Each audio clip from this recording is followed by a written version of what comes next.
Both teams are starting to circle up here, getting in good spirit and energizing and strategizing before the game.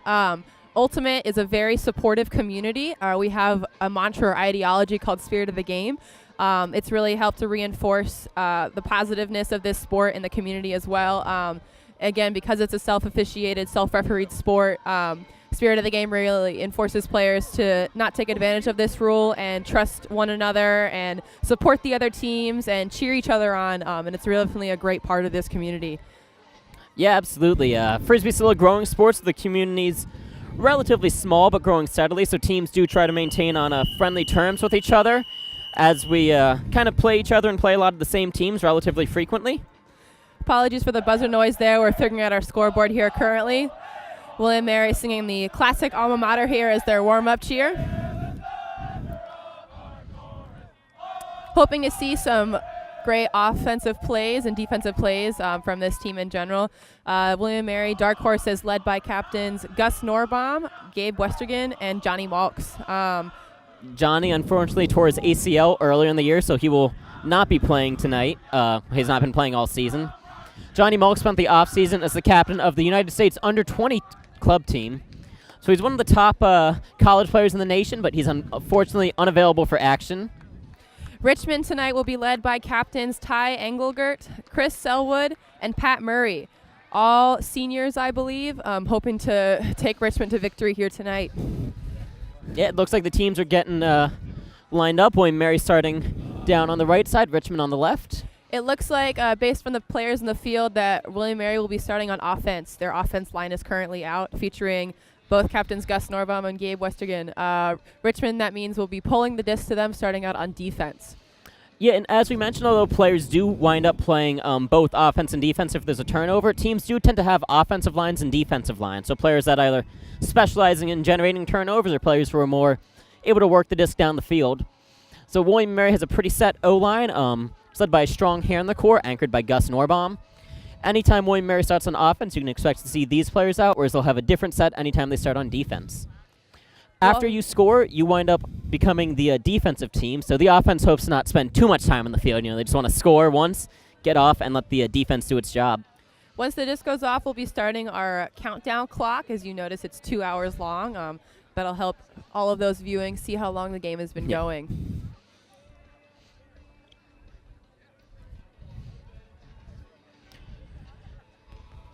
Yeah, it looks like the teams are just about ready to go, lining up.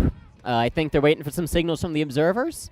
And observers, honestly, are not a very common thing to see in college ultimate. For some of these players, it might be one of their first times playing with observers or their first time in a while playing with observers, so there might be some slight adjustments. As well as all players know the rules of Frisbee, there's often a lot of small minutiae that sometimes get a little lost, but the observers will keep things William Mary gives a hand, acknowledging that they're ready to receive the pull from Richmond right here. This looks like it's going to be coming in a couple seconds, and we're off. And here we start the first point of the men's Virginia Showcase game, William Mary Darkhorse against Richmond Spidermonkeys. Yeah, Gus has the disc in the center. Starting off right strong here with a throw to Gabe, number 38. Working it up the field nicely to August, number 21. Yeah, good toe tap on the sideline to keep it in play. Darkhorse is running what's called, looks like a vert stack right here, which is a type of offense, a vertical stack.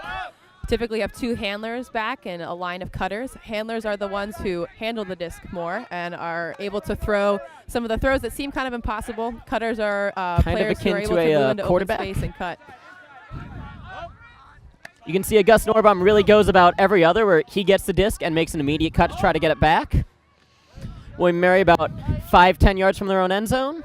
And it looks like a score for here, William & Mary. Kyle Van Hoy, number 11, with the assist to Gabe, number 38. That makes it 1-0, William & Mary in the lead.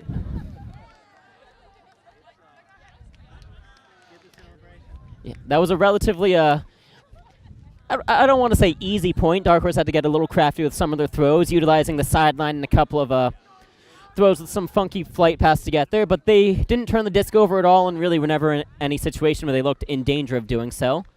They get what's known as a hold, which is where the offense comes out in the field and scores. A break is if the defense, the team that pulled, which was Richmond in this last point, is able to force a turnover and get a score.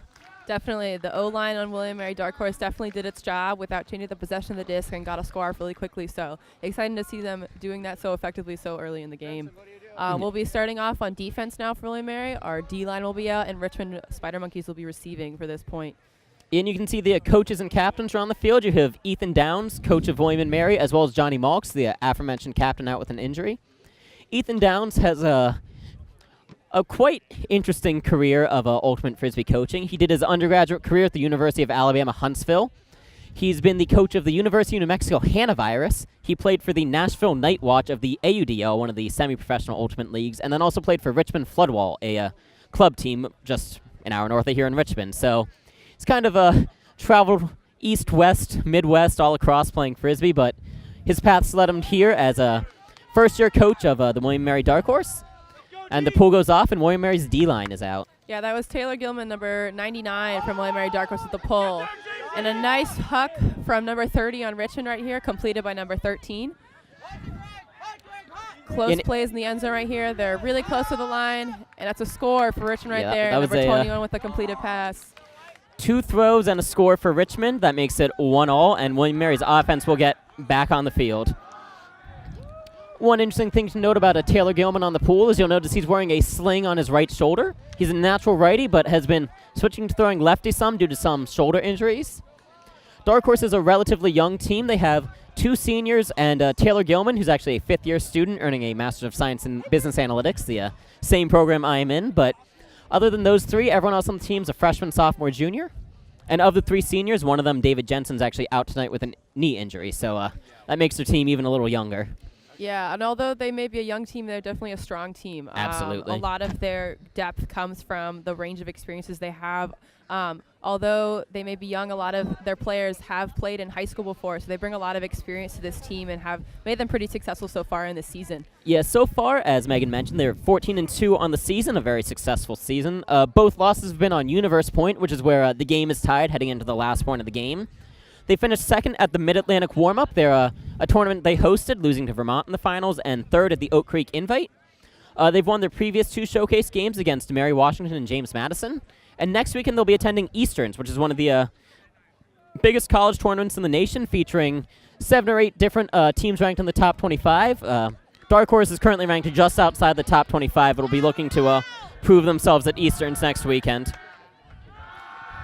William & Mary Darkhorse starting out on offense here. Gus Norbaum with the disc once again.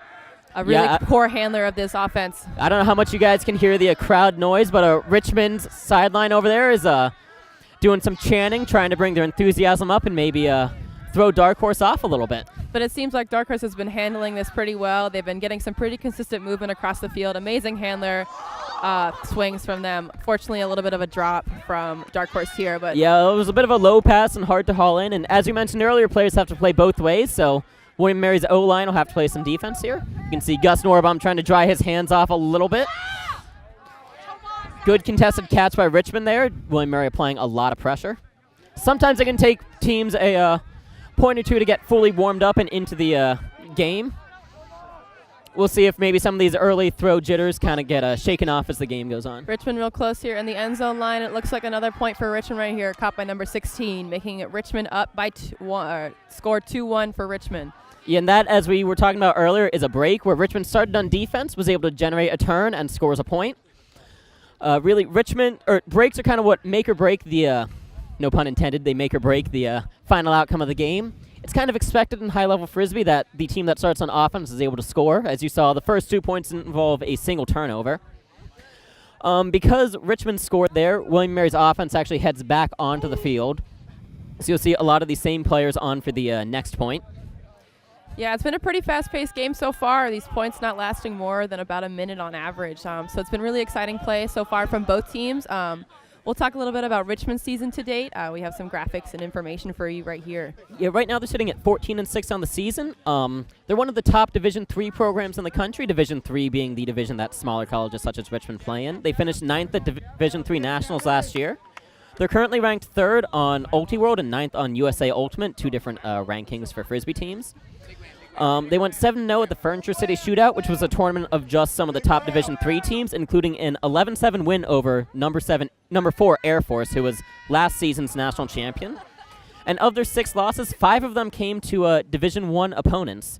So they've been one of the toughest Division III teams, and they actually do have a Division III national title under their belt, and I'm sure they have hopes of getting another this season.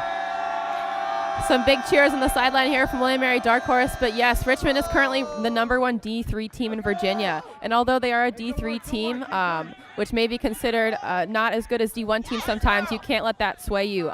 Many D3 teams, as Richmond here, have very impressive play and are very competitive teams, as we see here. #1 Uno right now pitches it in to #20 Carl Lasker for a score for William & Mary Darkhorse, tying it up 2-2.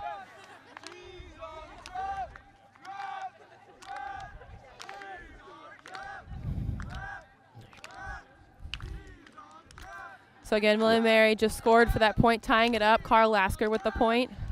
Great catch by him in the end zone. Sure William & Mary's offense can breathe a sigh of relief. They got broken on the last point, but I'm sure they're glad to see that they're able to come on out and get a score here without any turnovers or any real hassle.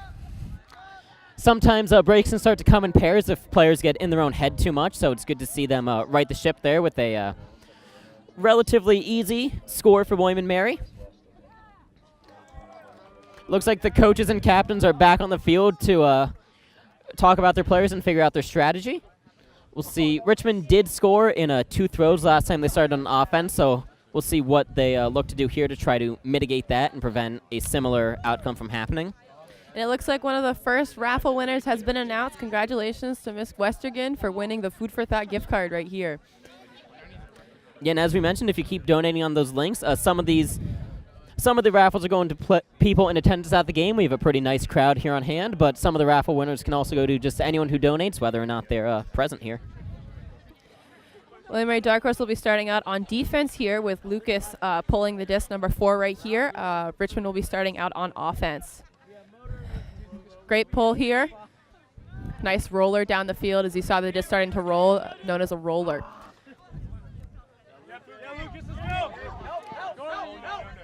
Looks like Richmond pulled up a bit of an offensive play here. Seems like they're moving back into a horizontal stack offense. You can see it looked like they thought about taking a deep shot early on, but kind of got themselves out of it. Richmond running a very fast, high-paced offense. There's a lot of motion going on and a lot of different players doing a lot of different things. Great throw to swing it back to the center there from #30 to #16. Richmond getting really close to the sideline, kind of there, a little bit of a dangerous zone for potentially getting out of bounds, but it looked like they were able to bring it back to the middle. And that is a goal. It makes it 3-2 in favor of Richmond. That was a score from #11 who was able to catch the disc here. It also looks like we have a very special audience member tonight. President Catherine Rowe from William & Mary is out here in the audience, it seems, watching these games, supporting here. President Rowe is our newly elected president at William & Mary. She's a very important member in the Ultimate Frisbee community. She started playing as an undergrad at Carleton College. She was one of the founding members at Carleton College and has continued to involve Ultimate in her life. She is one of the founding members for the Boston Disc Association and has continued her passion for the sport here at the college, coming out supporting the teams, attending practices, and really being an important member of our community. Okay. All right, we apologize. Maybe having some technical difficulties here. We might go quiet for a few minutes, but we'll get back as soon as we can.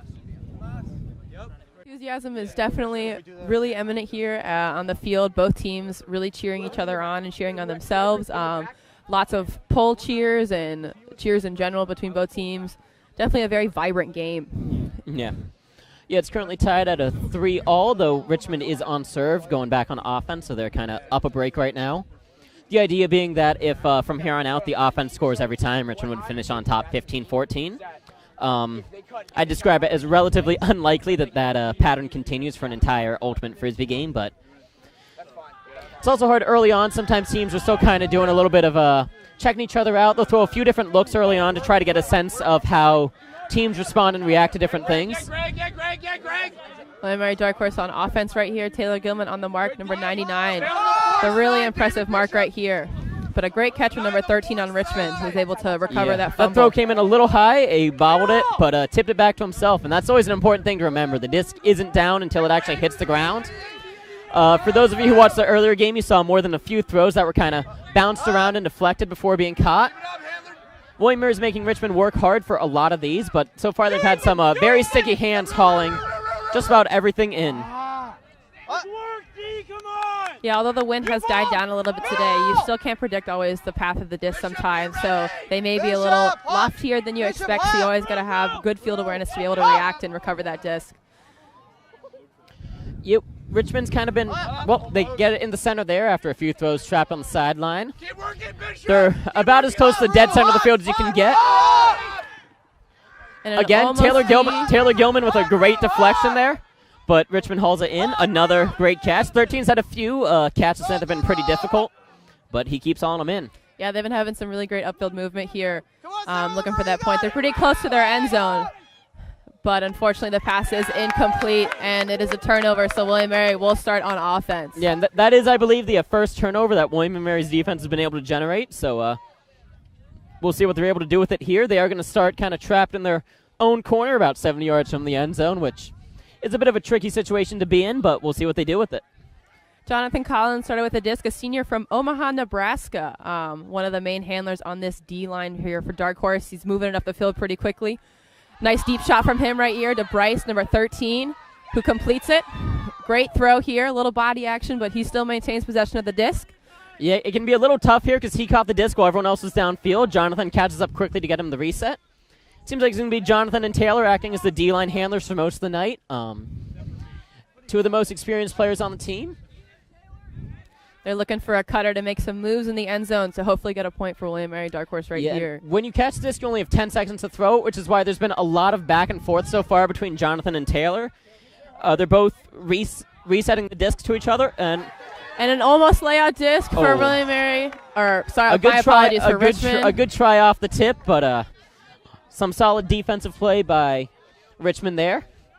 They'll get the disc back, looking to take a 4-3 lead.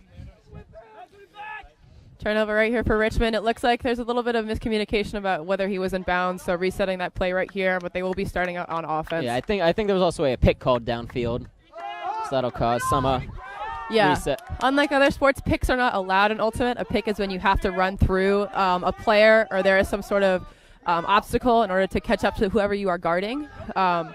Typically, if a pick is called, the disc will go back to whoever threw it originally. Continuous upfield movement here from Richmond. We'll see. David Bishop, one of the rookies on the mark there. William Mary has a fairly large rookie class. I think they have 11 rookies on the team this year, though as Megan mentioned earlier, a lot of them have played Frisbee in high school or previously. So even though they might be new to Darkhorse, they're not necessarily new to the game, although some of the rookies are new to the game. Some of us, myself included, are kind of introduced to the game when they show up on campus, and that's a great snag by Richmond. Another score for Richmond right here by number 21, making it 4-2. The first lead in the game, up more than 1 point. Sorry. Oh, my apologies. 4-3.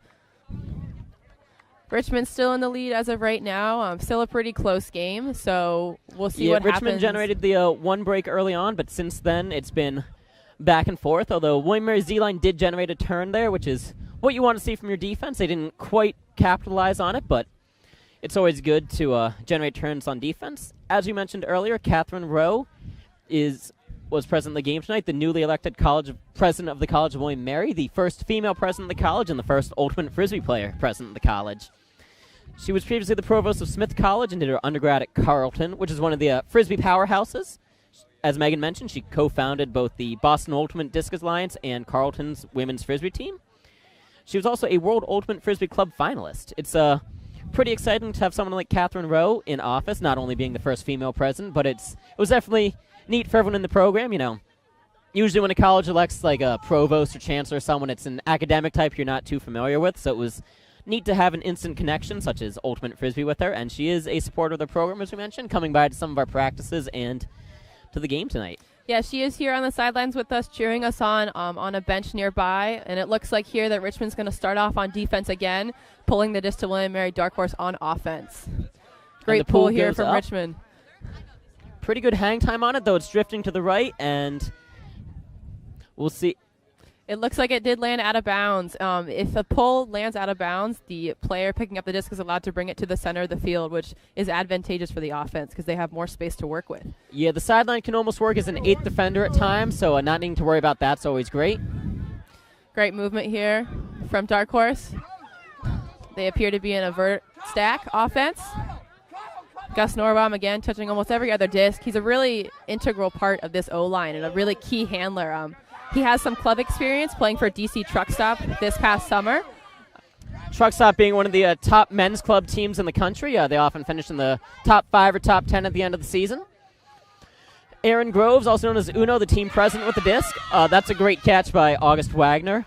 Very contested, but still able to haul it in, although there is some discussion about it. And this is really important where the observers may come into play because they may be able to see another perspective and add an unbiased opinion into the matter. Yeah, I think the defender might have been calling a foul, saying August pushed off a bit to make that catch, so after some discussion they wave it off, and that's not that uncommon to see. Sometimes the defender, they feel like there was a bit of a push off, not enough to be a foul, but they do want to discuss it to say, like, don't do this again, or, maybe I'll call it next time. And that's all important in the spirit of the game, especially facilitating discussions about calls and really understanding what happened in a play is super important in maintaining a positive, supportive community. Great movement here from Darkhorse, and it looks like Carl Lasker again with a score, number 20. Yeah, and that brings the scores back to 4-all. We have a tie game again, and Darkhorse's defense will be coming out on the field shortly. Yeah, Carl Lasker, a junior, actually started his ultimate playing here at the college on the men's B team, William Mary Seahorse. But ever since he moved up to Darkhorse, has been a huge part of the program and is definitely an important member of the O-line. Yeah, Megan and myself are both members of the B team. I'm the president of Seahorse, and Megan's captain of the Woolly Mammoths, the women's B team. We have 4 Frisbee programs here at the college. Darkhorse you're seeing on the field now is the men's A team. The Mother Huckers, who played earlier, are the women's A team. Seahorse is the men's B, and the Woolly Mammoths are the women's B team. It's pretty neat to have such a big community here. I think between the 4 teams, we have a little over 100 people playing Frisbee, which is pretty neat to see at a school the size of William Mary, just being about 6,500 undergrads. And it's a very supportive community. A lot of the people here in attendance tonight are other Frisbee players here at the college. Absolutely. Darkhorse has more than a few players who started out on a Seahorse, including Taylor Gilman, who's been their lead D-line handler, Carl Lasker, who had the goal there, Kyle Van Hoy and Jack Helms, a few other key contributors for Darkhorse who started their career out on Seahorse. Darkhorse is a relatively young team this year, as we mentioned earlier. They had about 12 or 13 seniors last year, so sometimes when you have that high level of roster churn, it's always interesting to see how the team turns out. But so far, they've been doing pretty well. And I don't know if you caught it there at midfield. It seemed like August and the observers were talking a little bit to try to discuss what the Richmond player was talking about. They did wave it off at the end, but sometimes it is good to have those discussions just for the sake of keeping the game playing in the future. Looks like both teams have a timeout here. Not sure which team called the timeout, but looks like play will resume here with William Mary Darkhorse starting out on defense. Senior Jonathan will be pulling the disc again to Richmond. Yeah, each team gets 1 timeout per half plus a floater. What that means is you have 1 timeout per half guaranteed and 1 additional timeout that can be used in either half. So 1 half you can take 2 timeouts, the other half you can only take 1. But it's up to you to decide when and how you want to use it. You can either call a timeout between points if you want to take a breather or discuss some strategy. Sometimes if a team scores a few goals on you in a row, you want to take a timeout to kind of get a mental reset. But a player with the disc on the field can also call a timeout. Sometimes if they're stuck in a bad position, or sometimes a player catches a huck deep downfield and doesn't have a reset option, their best option is to call a timeout because teams can choose to set a play coming out of a timeout. Looks like coaches and teammates are still strategizing on the line for both teams here. Yeah, it looks like Coach Ethan's walking off the field right now. Jonathan calling raises, indicating he's ready to pull. Richmond also acknowledging that they're ready to receive the pull, so this should be coming into play very soon. Yeah, and they'll be looking to get the Darkhorse is looking for their first break of the game to retake a 5-4 lead, but so far Richmond's had a very efficient offense. Great hustle here from Darkhorse getting down the field to start up this defense. But also great movement from Richmond, already moving it up the field pretty effectively. You can see they're calling out their force of forcing away, meaning they want all the throws to come on the sideline further from Darkhorse and their stuff. Teams call out a force because it sort of limits the options that defenders have to guard, only needing to guard a portion of the field instead of the whole thing. Looks like Richmond here is running a horizontal stack offense. just a different way and formation of the team members on the team. They would have 3 handlers back, so those people who touch the disc more, and 4 cutters. Let's see, a deep shot goes up, and But Clay D Little, by one of the William freshmen Mary. for Darkhorse, gets the D. Looks like a little bit of a contested call right here. Observers coming in. Yeah, we'll let the players on the field sort it out, see what they decide.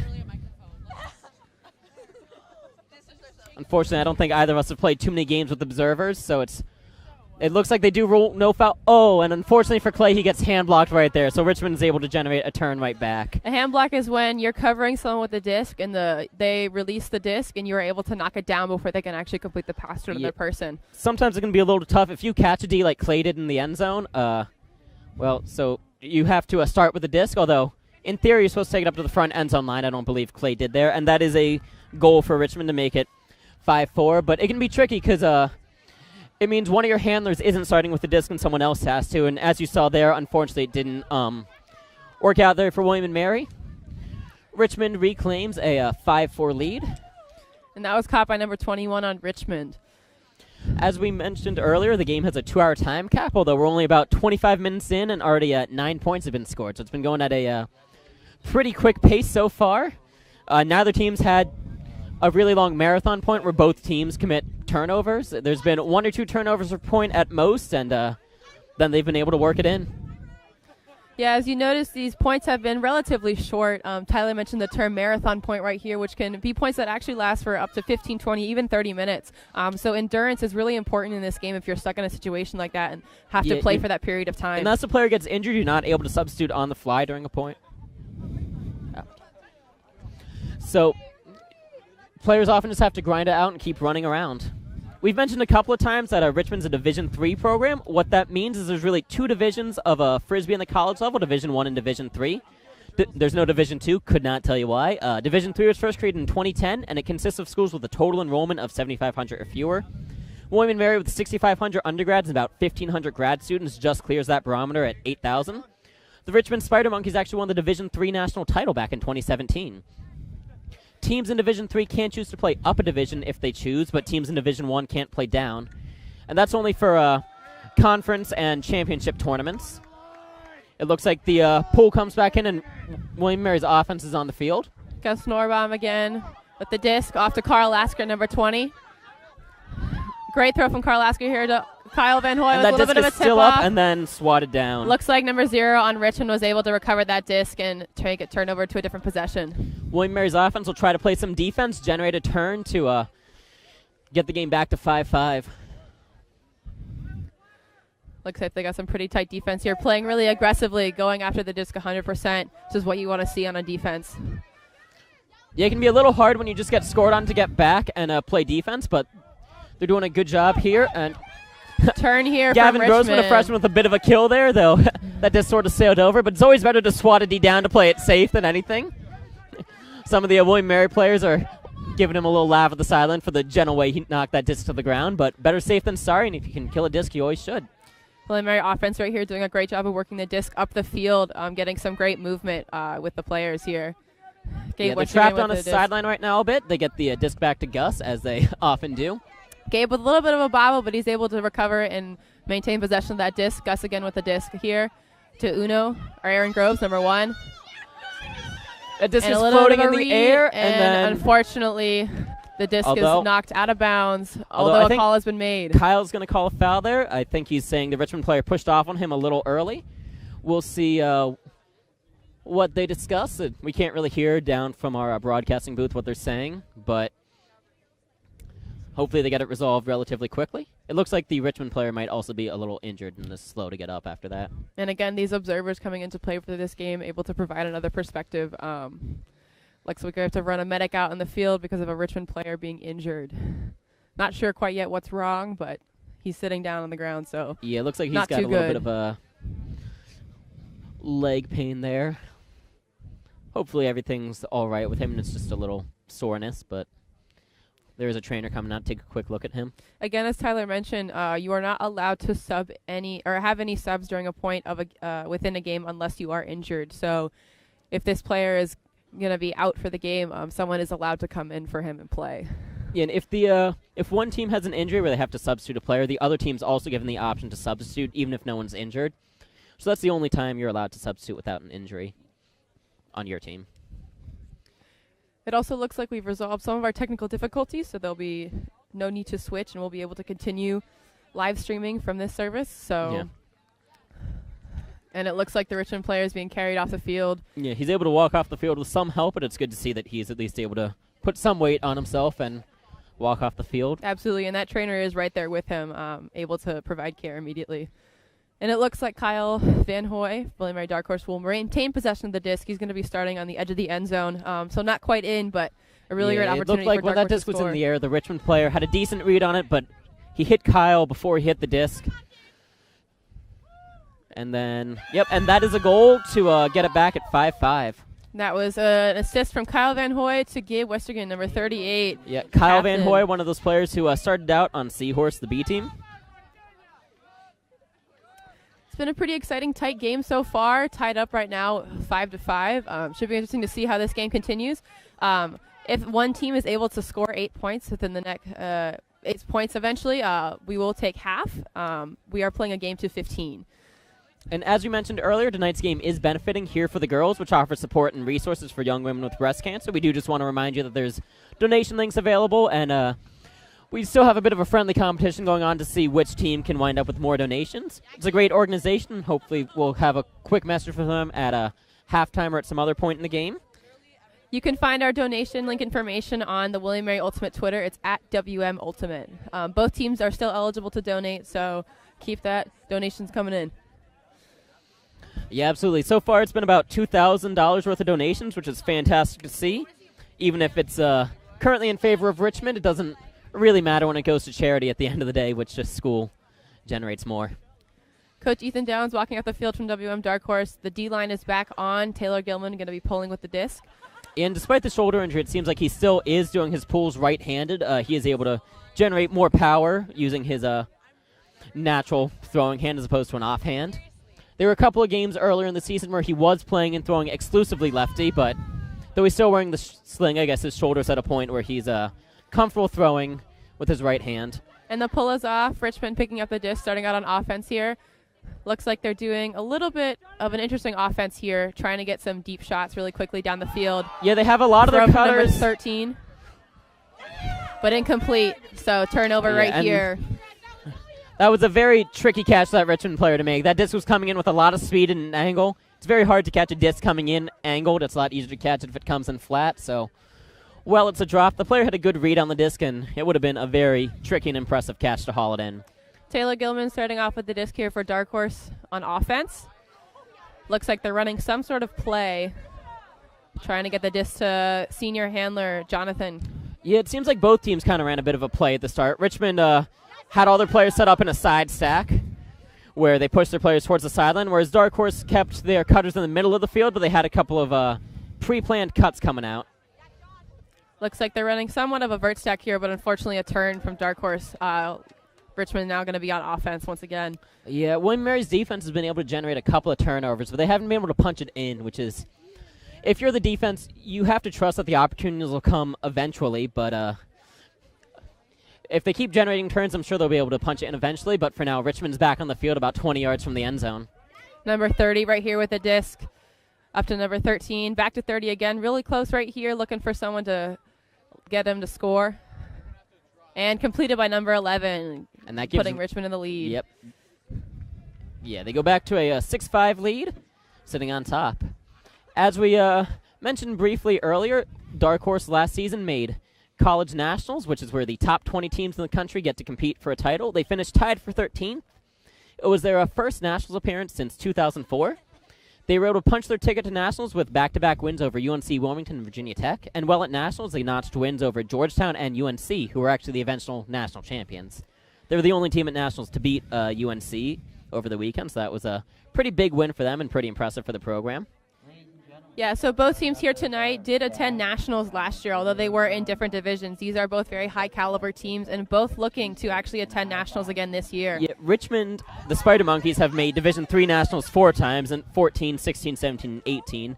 And in 2017, they won the title with a 15-12 win over Davidson. They finished 7th in 2014 and 9th in 2016 and 18. And on Ulti they're currently ranked as the number 3 team in the country, so in Division 3. So they have a pretty decent chance to make some noise at Nationals again. The number 1 and number 2 teams in the country, Middlebury and Carleton College GOP at the D3 level, are actually playing today at a College Southerns down in Georgia. So I'm sure a lot of Richmond players will be checking the results of that game once this one concludes to kind of see how it impacts their standings. Richmond's going to be starting off here on defense with the pulling to William Mary offense O-line right here.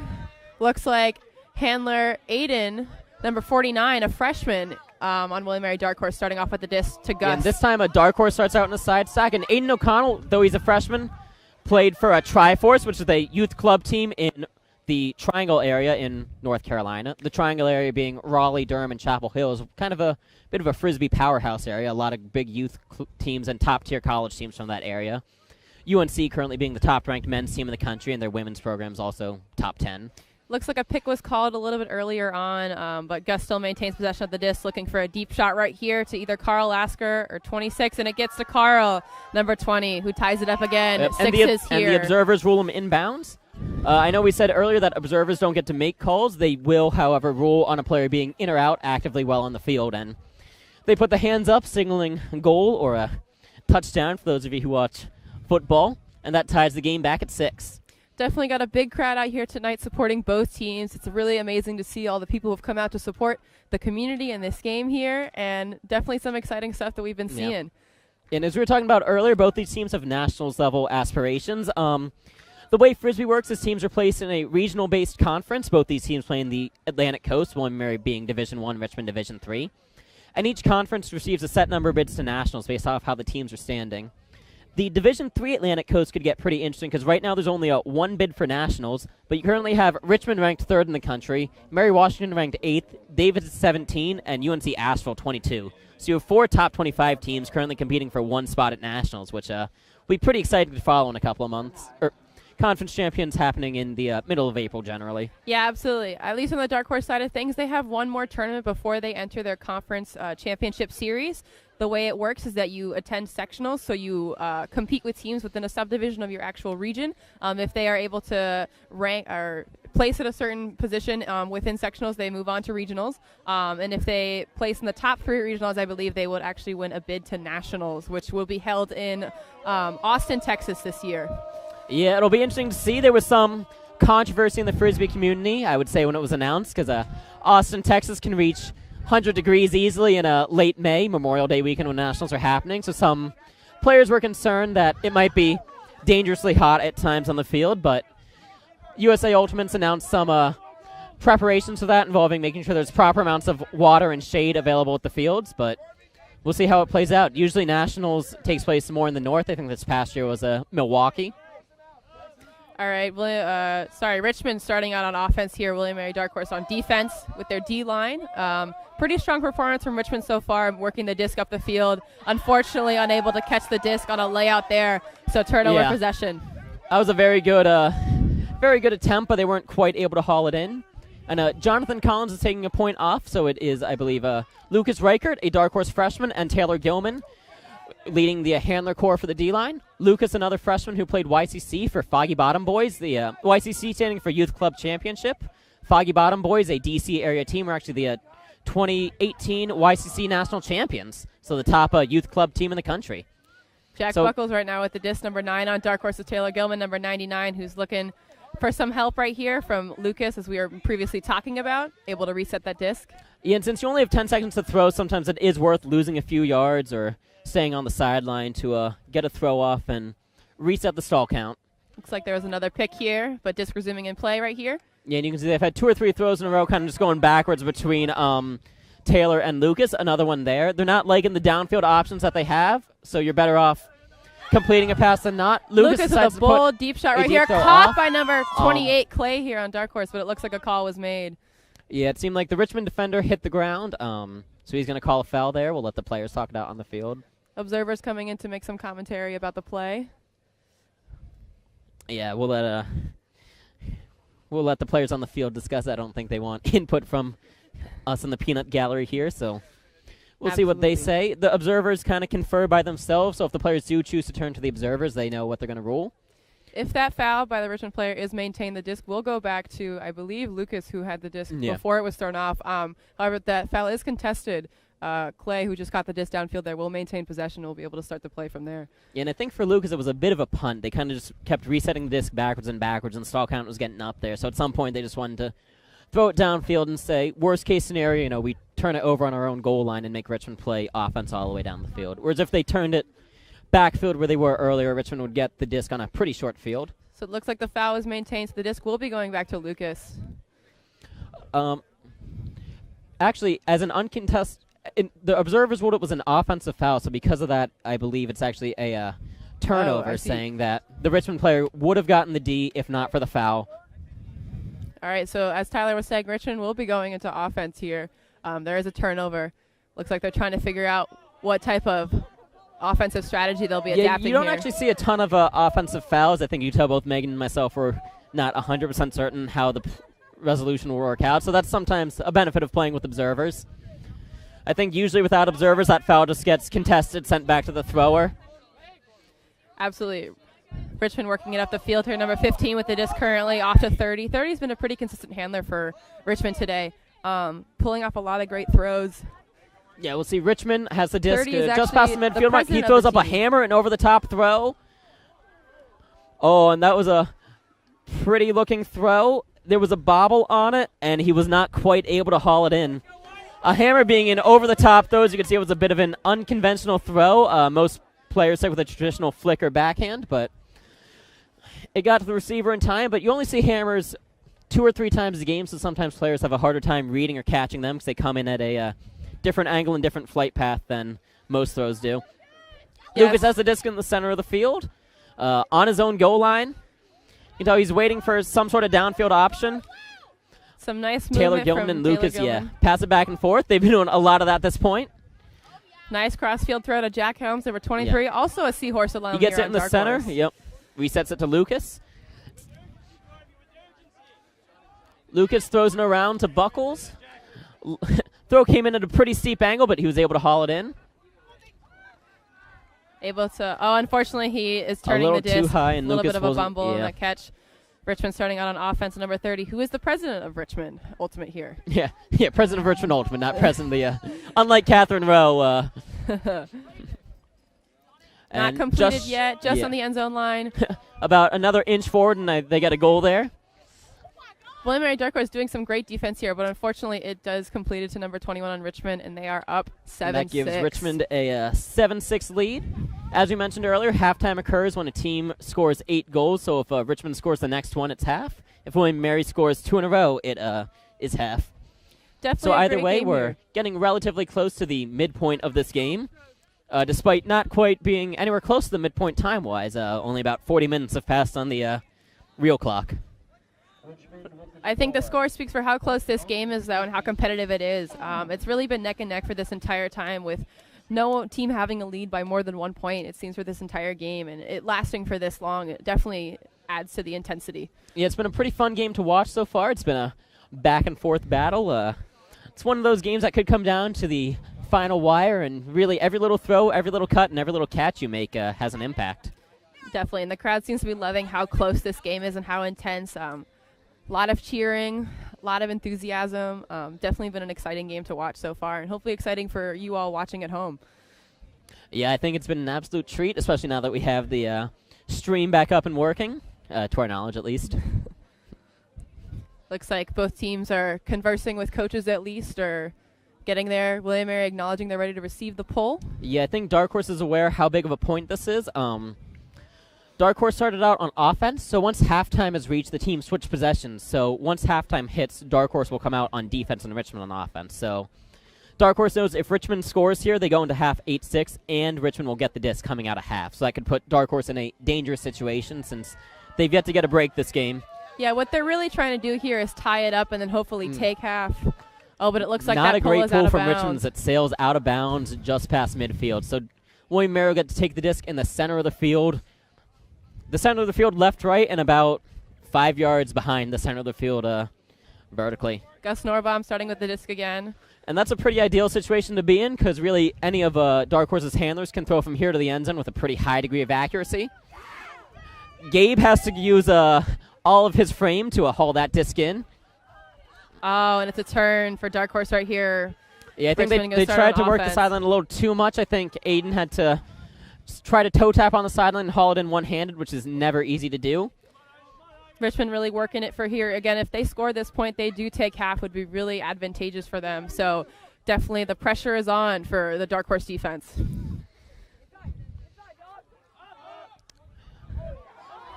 And a close almost D there, right there for number 16, Gavin on Darkhorse. Yeah, they applied some great pressure there, but Richmond, they've had very good hands all night. I think they had a bobble on that hammer on a previous point, but for the most part, they've been catching just about everything. They've had some one-handed catches, some where they've had to jump pretty high to get. And you never want to rely on the other team dropping discs to get turns, but Gus Norbom with a layout block there. And that's a turn for Darkhorse right here, back on offense. Really going to work this point up to try and tie it up and hopefully take half. Or sorry, it would tie the game at 7. We'd still be 1 point away from taking half. And Gus with a deep puck right here looking for Gabe, number 38, but Gabe falls a little bit and is unfortunately unable to catch it. Turnover here for Richmond. Yeah, I think Gabe tried to shimmy past the Richmond defender, but that's not a foul because the Richmond defender was entitled to his space and Gabe tried to pass him. Darkhorse puts up a deep shot. There's 2 William Mary players in the area. And it is knocked down, another turnover right here, but it looks like a call has been made. Yeah, there have been more than a few calls made this game already. Again, we'll let the players and observers sort it out as needed. I don't think either of us had the best angle to really It looks like that Richmond number 16 is claiming that I believe Aiden on Darkhorse hit him as he was coming down with the disc. Frisbee is a non-contact sport, although there is some aggression and contact when you do play. But if you intentionally or sometimes unintentionally knock discs out of people's hands, it is considered a foul. Yeah, and it's a really kind of a gray line between what's incidental contact and what's foul-worthy contact. You know, you had 3 players jumping up to try to catch a disc. Some contact is going to happen no matter what. But it's just a question of how much contact and was it legal. You know, if 3 players are jumping up, it's expected they might bump a little bit. If you kind of use your hand and sort of slash the player as he's coming down, it looks like the foul is contested, so it'll go back to the Richmond player who threw the disc, and the play will more or less just reset. And sometimes that's the easiest and quickest resolution, you know. Despite filming the game, we do not use instant replay in Ultimate Frisbee, so there's no real way to have a great resolution. You don't want to go, you know, frame by frame to try to see what happened. This goes back to number 30 on Richmond. Again, a pretty consistent handler here, president of the Richmond Ultimate Club, doing some great work on the field today. Swing across the field, number 44 right here. Darkhorse still putting up some great defense, keeping the disc downfield. Oh, a couple of players slipped both. And it's a turn right there. August Wagner putting on some pressure, number 21. Darkhorse starting out on offense again. Hopefully they can get this point and tie the game up. Yeah. Yeah, this has been probably the longest point of the game so far, with both teams having multiple turns already. We'll see they're sort of trapped on the sideline here. Nice swing across to Gus here from Gabe. That's good to get the disc in the center.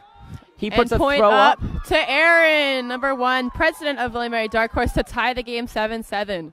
Yes, this next point, no matter who scores, will take this game to half, which, as we mentioned earlier, Richmond comes out of halftime on offense. So a score for them would be big here because they get the chance to play offense twice in a row, which you'd almost never get to do otherwise.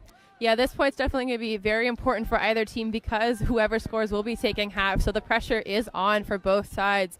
Darkhorse will be starting out on defense here, so the D-line really has to do its job and get a quick turn and be able to score, and Richmond here is going to be looking to just quickly get a score right off the bat without any turns. Yeah, and if for those of you tuning in at home, tweet us at WM_Seahorse. Let us know you're watching the game. We'll give you a shout out and a couple of points at WM_Seahorse. We'd love to hear some comments and feedback from people watching the game at home. We hope you've enjoyed it as much as we've enjoyed commentating on it, 'cause it's been a real exciting game to watch. A lot of big plays, a lot of flashy layouts, some great throws and great catches from both teams. Hopefully this level of intensity continues because it makes for a fun atmosphere. Yeah, this is definitely some exciting, intense Ultimate, but the crowd is loving it. They're really getting into the game. Really enthusiastic and following the disc up and down the sideline, which is always what we'd like to see. Yeah, occasionally they're getting in front of us in the I keep calling it the booth. We have a table we're standing next to, but occasionally our view is a little obstructed, but that's all right because the fans are having fun. Exactly. All right, pull coming in here from Taylor Gilman, 99 on Darkhorse. The D-line running down to hopefully hold down Richmond offense and get a quick turn here. Yeah, an interesting Darkhorse comes out here in the normal D-line. I was a little curious to see if, due to the high value at this point, if they'd maybe cross over players like Gus or Gabe and have them play a defensive point or two, but they've elected to stick with their normal rotation. Still looking pretty sharp, though, right now. They've had some great pressure from these Richmond players, keeping them downfield for the most part, not really like letting any deep throws go off. See Richmond on the sideline here. And a deep shot right there, chasing it down, and is caught by number 11, I believe, on Richmond. So Richmond does take half there with the lead 8-7. Yeah, and as we mentioned earlier, Richmond will come out of halftime starting on offense. We're now at halftime of the Virginia Showcase Series game between William & Mary and Richmond. Halftime generally lasts 10 minutes about. Sometimes teams choose to take it a little shorter or longer, so we'll put up a countdown clock. It might not be 100% accurate, but just to give you a general idea of when the game will get started again. Absolutely, and during this halftime, there will be a throwing competition to see which audience members can throw the disc farthest down the field. So we might do some broadcasting of that, or potentially we may be doing some interviews of members of the Here for the Girls Foundation, or potentially William & Mary Hucker captain Audrey Lowe to talk about her game that she played earlier today and how the Huckers did. Yeah, could be a lot of different possibilities for halftime. I guess stay tuned to see what winds up happening. I guess we'll stay tuned ourselves and see what winds up happening.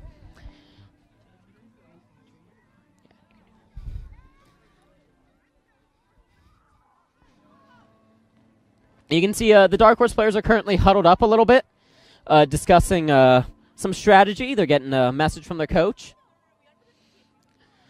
I'm sure they have some thoughts about this half, though they've played well for the most part.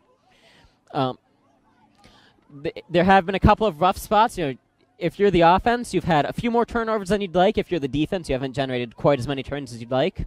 It is obviously a very close game, so it's one of those where every little throw, catch, decision has a bigger impact. To do the throwing competition, some members from both William & Mary women's teams out here, 2 captains from the William & Mary B team, and 2 captains from William & Mary Huckers, including Kirsten, one of the freshman handlers, and some other people who are looking to take home the gold in this throwing competition on Bush Field. Yeah, although, as you can see now, the Darkhorse is still huddled up in the center of the field, so yeah, we have I would assume they'll have to clear out from there before players start letting the discs fly. Have our competitors lining up, practicing their throws, really getting ready. And I believe there's a gift card prize for the winner tonight. We've had gift cards donated from a myriad of places. Spike Ball, a fun sideline game to play. Food for Thought, a restaurant here in Williamsburg. The With Candy Shop in Williamsburg. A lot of different community organizations supporting this event and supporting Here for the Girls. What?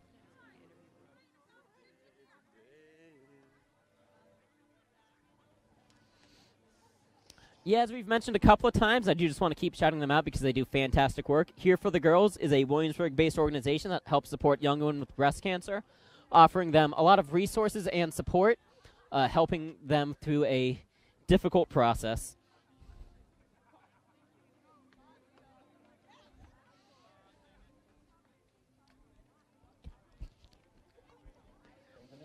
I think shortly, we're hoping to get a President Rowe to actually stop by, and we might try to talk to her briefly. As I said earlier, who knows what will happen this halftime. But stay tuned.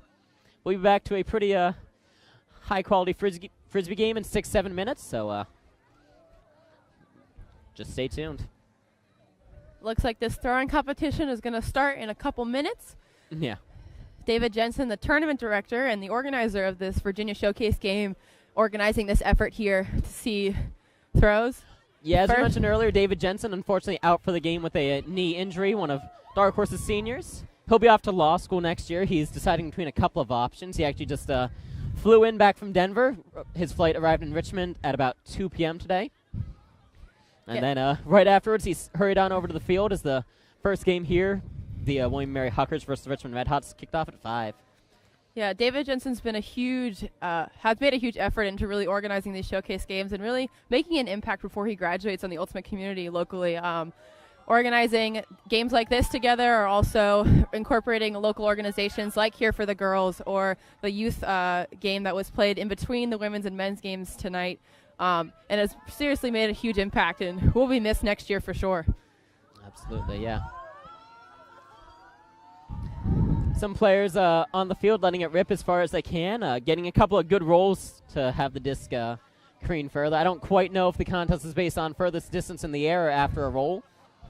So otherwise, I don't know if players will just try to blade the disc and have it roll as far downfield as it can. Looks like the strategy here is to roll it down the disc, or to roll it down the field. My apologies. It looks like the farthest so far thrown by Kirsten, freshman handler on WM Huckers, was successful by rolling the disc.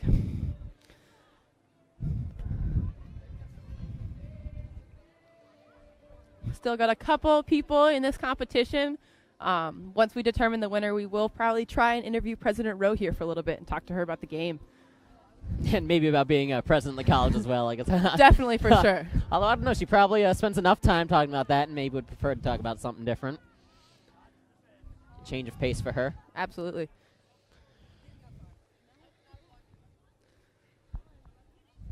It's a pretty pleasant evening here in Williamsburg, though the temperature is dropping a little bit.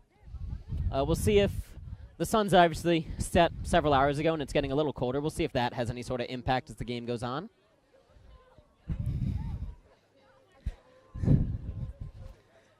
Yeah, it was a little windy earlier today with some pretty strong gusts, but luckily it has died down for tonight, which has been very beneficial for the players. Yeah.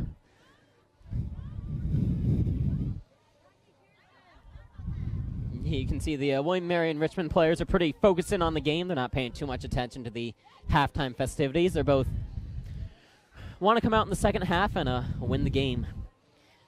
I think both teams have in their mind things they did well in this first half and things they could do better, and they're just trying to figure out how they want to play it. We have a little over 3 minutes left in the half as players are just trying to stay loose, warm up, throw around. Even though halftime's only 10 minutes, when it's cold like this, it can your body can quickly get cold, and you never want to like cramp up or risk anything. I think sometimes the most common time for injuries is right out of halftime or right after a long timeout. So I don't quite know what that whistle was for. It seemed to have went off errantly. I don't know if you guys could hear that on the broadcast or not, but it was right behind my ears personally. Although you sitting at home obviously are located in a very different spot than I am.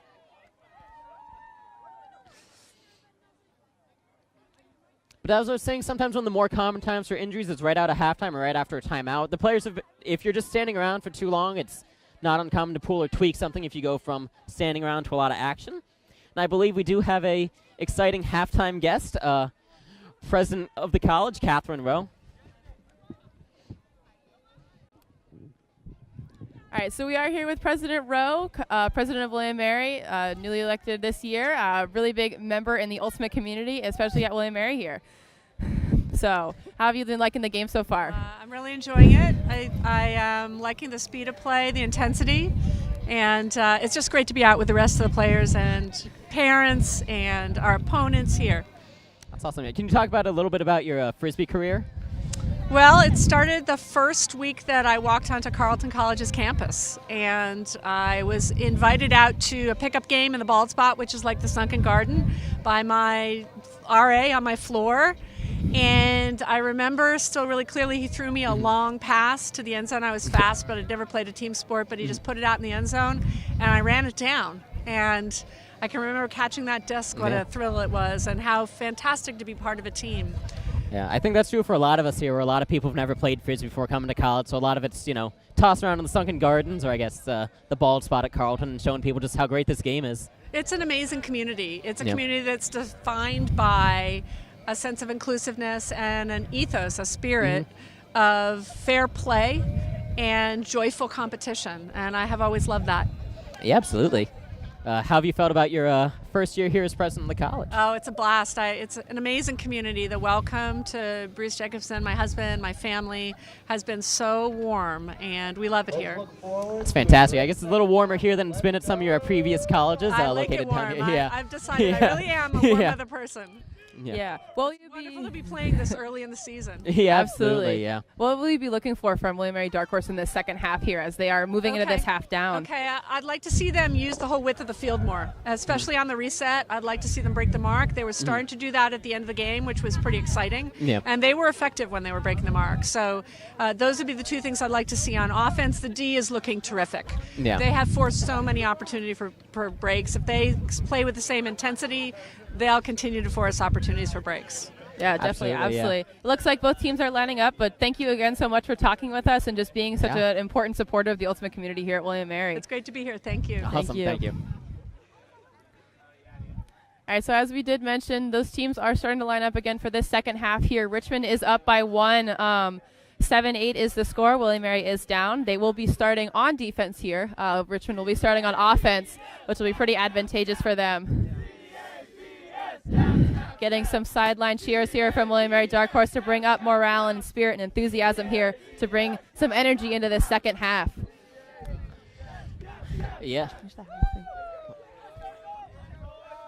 And the pull is off here, William & Mary Darkhorse. Nice pull here. Richmond already working it up the field pretty nicely. And I apologize about that whistle again. We're really not sure where it's coming from, but it's off now, so. And it's a quick turn here for And Darkhorse. is able to generate a very quick turn, as President Rowe was talking about. They have another great break opportunity here. Taylor Gilman picking up the disc once again to Lucas, number 4, rookie on Darkhorse with a lot of Frisbee experience before coming to college. Jonathan Collins catches the disc just in front of the end zone. Not quite in, but back to Lucas, number 4 here for the score. William & Mary's first goal out of the half and the first goal out of the half, tying up the game and once that is again. their first break of the game to get the game tied back up at 8-8. The defense has been able to generate a lot of turns, but it is the first time they were able to punch it in. And actually, as President Rowe mentioned, Jonathan Collins to a break side throw there to get the goal. So not only is she a great president, she could be a great ultimate Frisbee coach as well. Absolutely. She definitely knows her stuff. And it looks like Darkhorse is picking up on some cues that she was talking about as well. Yeah, absolutely. And you can even see on the William & Mary sideline how much more energy and enthusiasm they have coming out of that. And a lot of times sports are a game of momentum where, breaks often come in pairs, the team gets excited, and they can keep playing with a lot of intensity. Yeah, definitely. You can have that skill and that technique and that athleticism, but it's also hugely a mental game. If you don't have that energy and you don't have that passion, that drive to really want to be successful and play a really good game, then you're just not going to get anywhere. Yep, we're all knotted up here at 8-all. We'll see what the teams do here. You can know both teams are pretty excited and pretty amped to play. Despite being only an hour apart, these teams honestly don't play a ton. They matched up once in the fall, but they've yet to play in the spring. I think there's just so many programs in this area that sometimes teams just happen to not face each other, but it is a little bit of a rivalry, the teams being only an hour apart. And, it's a Virginia school, so a lot of these players may have played with each other in high school or throughout summer leagues. Darkhorse starting again on defense here with Richmond moving the disc pretty effectively across the field, back and forth. Jonathan Collins, number 42 senior, on the mark right now. Nice crossfield swing to number 30 on Richmond. He's been a pretty impactful player on the field today, generating a lot of movement. President from Cincinnati. He had Xavier McCormack, number 13, who's also had a lot of big plays this game. Some sort of call on the field, though. Looks like it's going to bring the disc. Well, we'll see what they discuss. But I believe it was a pick that was called, but play will resume with number 15 right here in the disc. Well, or a little bit of another call that happened right here. The observers coming in. The disc will not be in play until 15 taps it on the ground. And we're live. They have the disc in the center, about 15-ish yards from the end zone. Stall count's getting up there. They're going to have to do something with it soon. They take a shot, and it is caught. Number 21 on Richmond, who's also been pretty impactful on the field today with the shot to number 15 to make Richmond up again, score 9-8. It's really been a lot of this back and forth here today with the teams going back and forth, just going one-on-one with each other, each increasing by 1 point every single turn. But they've both been fighting so hard, and it's been really great to watch.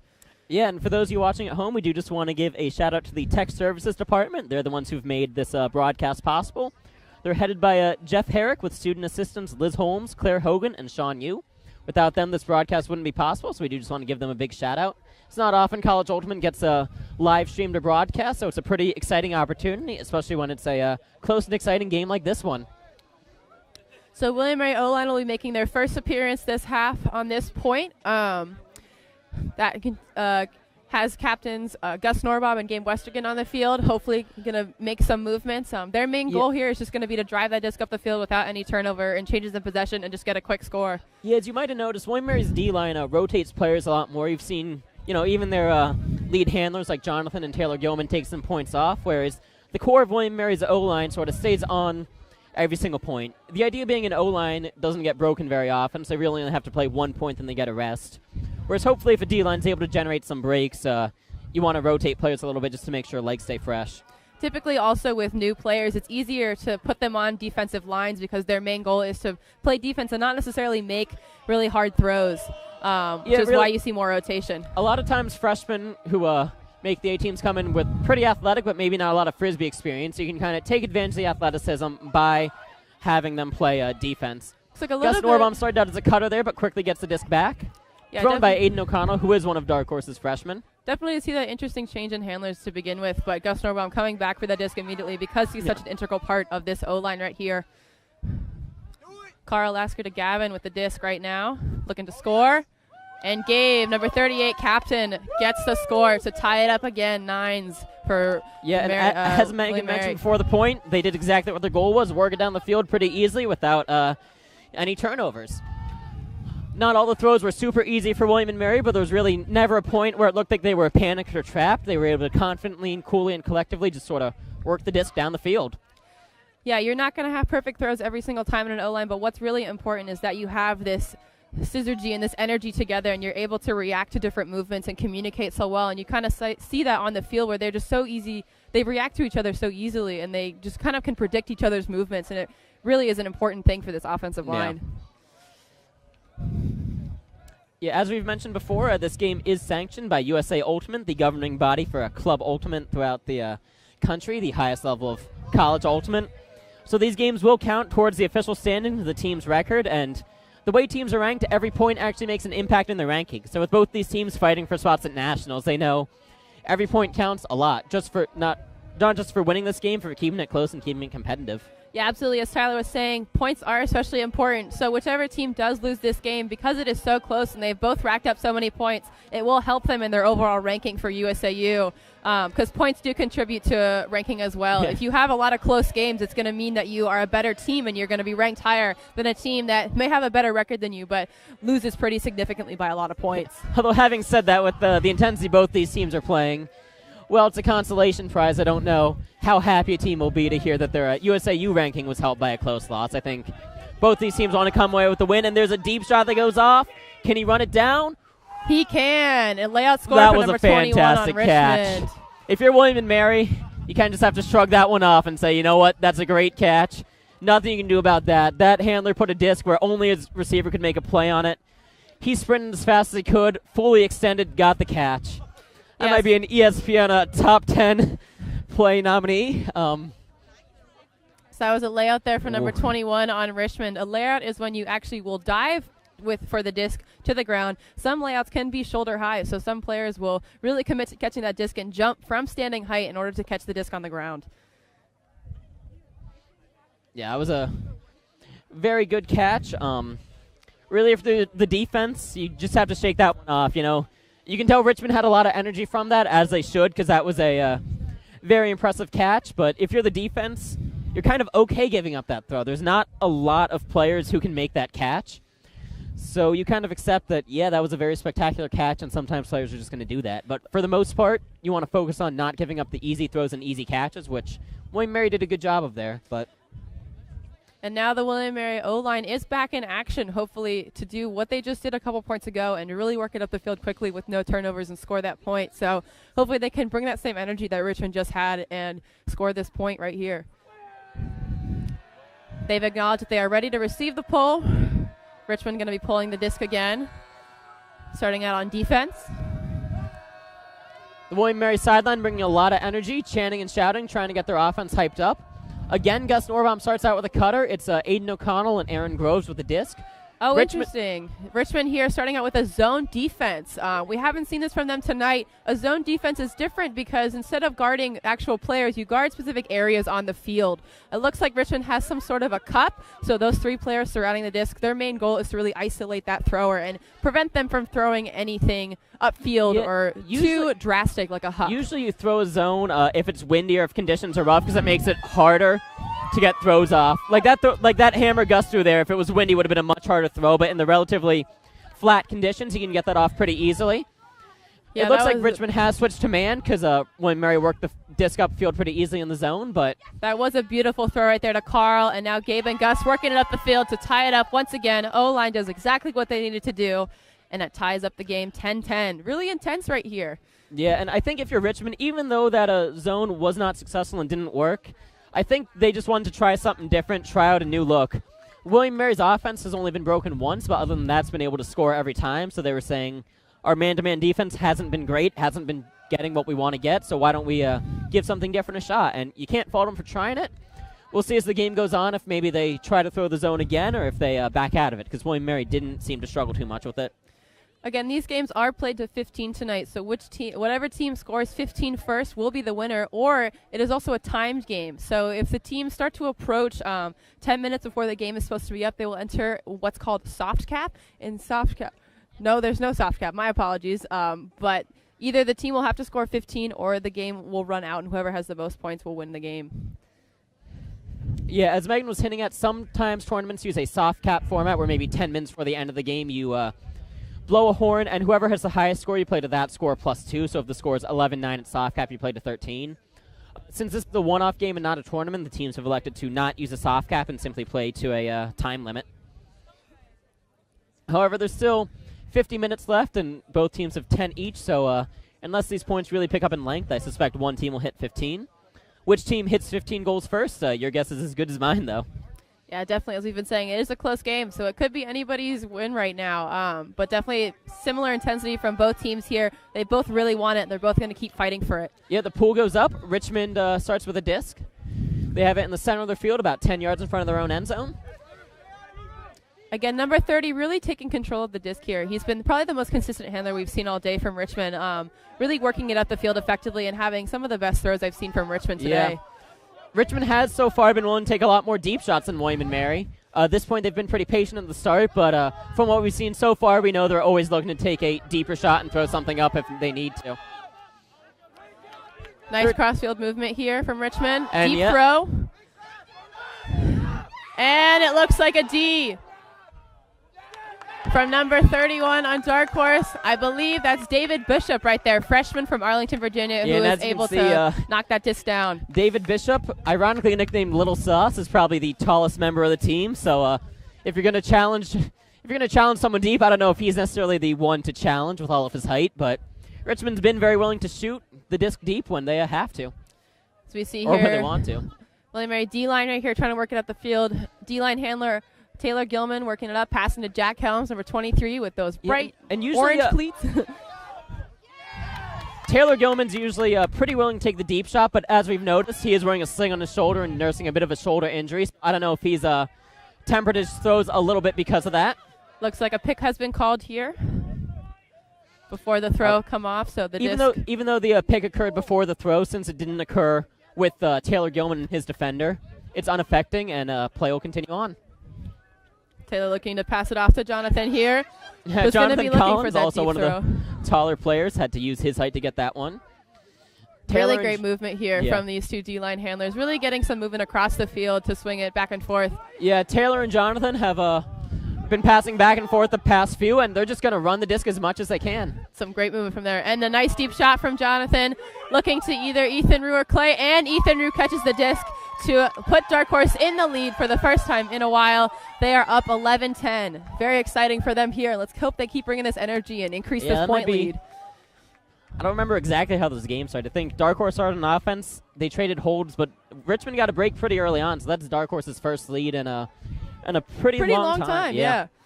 But definitely exciting for them. Better to have a lead in this late in the game compared to earlier in the game. So hopefully they can continue the momentum. I remember when the score was maybe 2-1 or 2-2, I'd mentioned if the teams both traded holds back and forth, Richmond would win.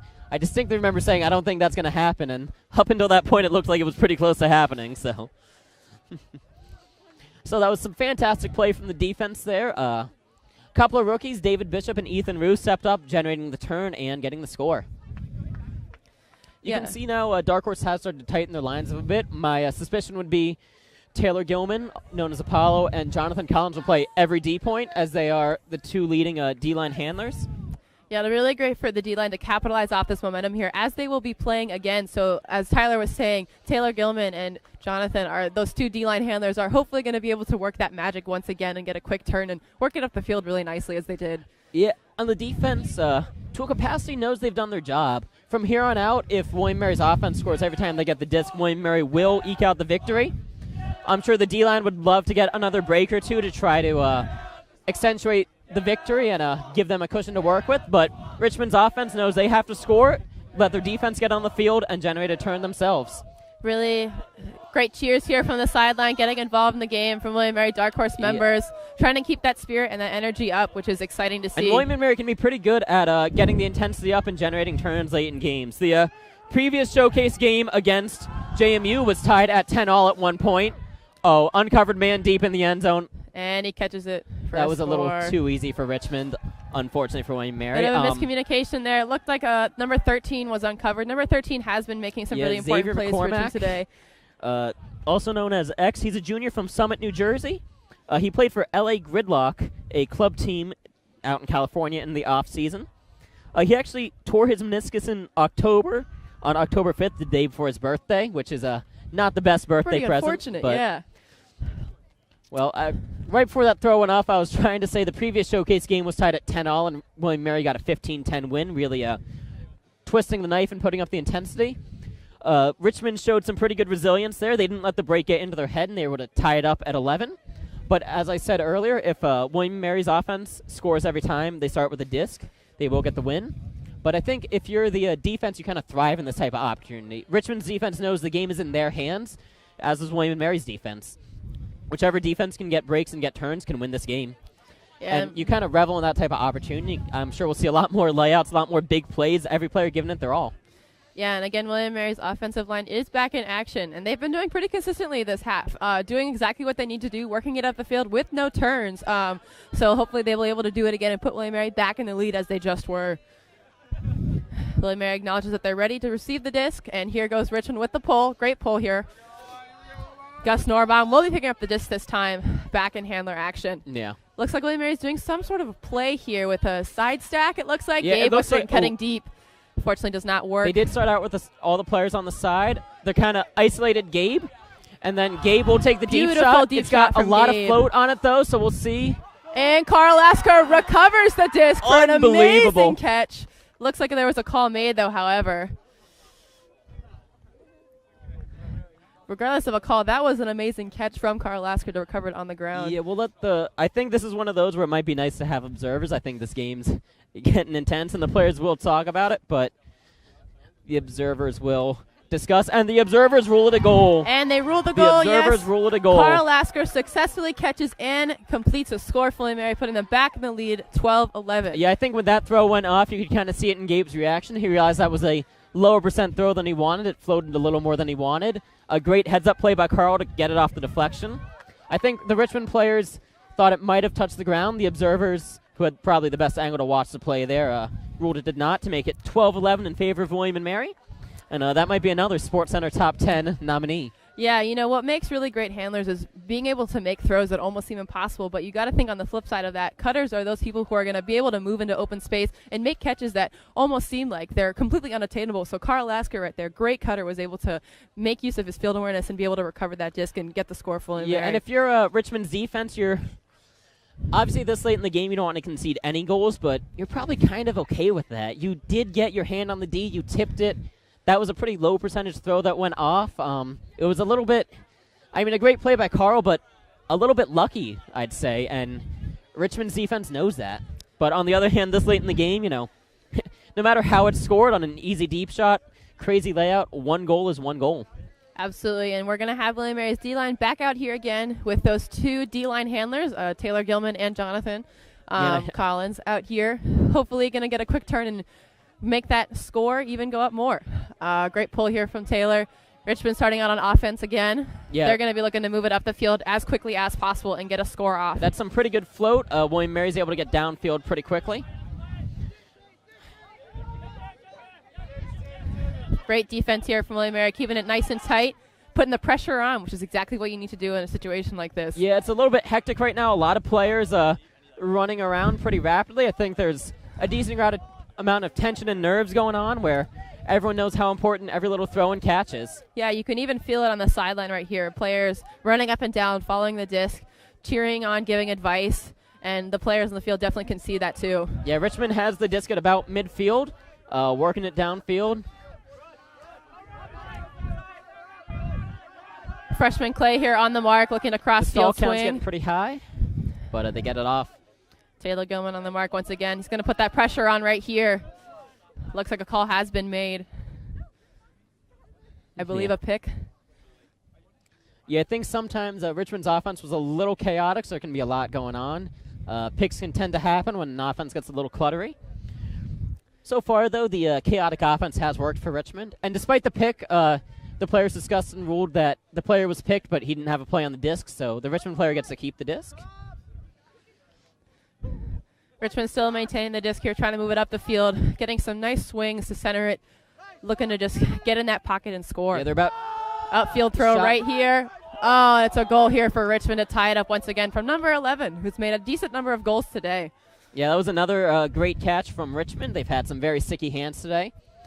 I keep using the phrase SportsCenter Top 10 nominee. I'll say it again, although if I'm being fully honest, I have no idea how to nominate a play for the SportsCenter Top 10, but, Yeah, number 11 on Richmond here is actually a freshman, Alex Pistolesi. Sorry if I mispronounced this. Nickname is Pistol, from the Bronx in New York, but he was actually born in Rome, Italy. But he's definitely had a huge impact on this team, making a lot of goals for Richmond and really helping them out. The William Mary D-line probably wishes he was still in Rome and not here to make that snag. Absolutely.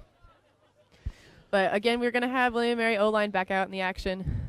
Yeah, hopefully they can do exactly what they've been doing so far and just get the disc down the field without any turns. Although I'm sure they also hope that they can get a goal a little easier than the last one. I don't know how often you can bank on Carl Lasker making a layout catch to save a tip disc. A lot of players like Carl, have very good speed and very good field awareness, so they are able to make those catches, but it's maybe not the maybe not your go-to play. Definitely not the optimal thing, but Carl, because he is so consistent and has probably some of the best catching hands on the team, is always so consistent with catching the disc. And sometimes it just seems like no one's going to get it, and then boom, Carl's right there, and he just is able to catch that disc. Yeah, and we'll see the past few times William Mary has used a bit of a side stack offensive where they isolate one or two players. It's been Gus and Gabe for the most part. We'll see if they continue. No, it looks like this time they use a more traditional vert stack with the players in the center of the field. Disc did come out of bounds, so Gus Norbaum is able to bring the disc to the center and a little bit upfield, it looks like. Yeah, so the disc went out of bounds in the end zone, so the players get to take the disc to what's known as the brick. It's about 20 yards in front of the end zone, right in the center of the field. Gabe with a nice cut right there to bring it across the field, looking for that deep shot once again. Not thrown off, but to August right here, number 21. Great catch, great jump right there, looking to move it across the field once again. Nice throw to Carl Lasker, number 20, as we were talking about earlier. Carl did not have to lay out to make that catch. He was able to just run under it. Aiden, number 49, a freshman here with the disc, throws it off to number 26, Tomas, another freshman. Gus Norbaum with some great movement once again to reclaim possession of that disc and work it up the field nicely. Yeah, Aiden O'Connell with the disc in the center, swings it to August. Gus again with the disc, looking for that score right here. Throws it to the back pocket. Can Carl get it? Yes, he can. Carl Lasker with another score. And that makes making it 13-12. William Mary keeps their slim one-goal lead. I don't believe there's ever been a point in this game where the team's been separated by more than 1 point. It's truly been neck and neck. No, I definitely think you're right here, Tyler. But again, it just speaks to the intensity of what's going on here. But it's definitely great to see William & Mary kind of being in that lead now. For a while there, Richmond seemed to be the one that was kind of egging on that 1 point lead. But the tables have turned, and William & Mary is able to keep going strong here. You can see Catherine Rowe, and still in attendance, very intently watching the game.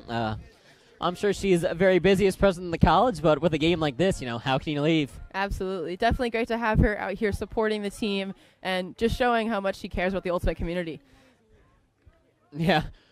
I'm still very grateful that she was willing to give us a halftime interview. We honestly did not expect that at all at the start of today. William & Mary's going to be back out with this D-line here.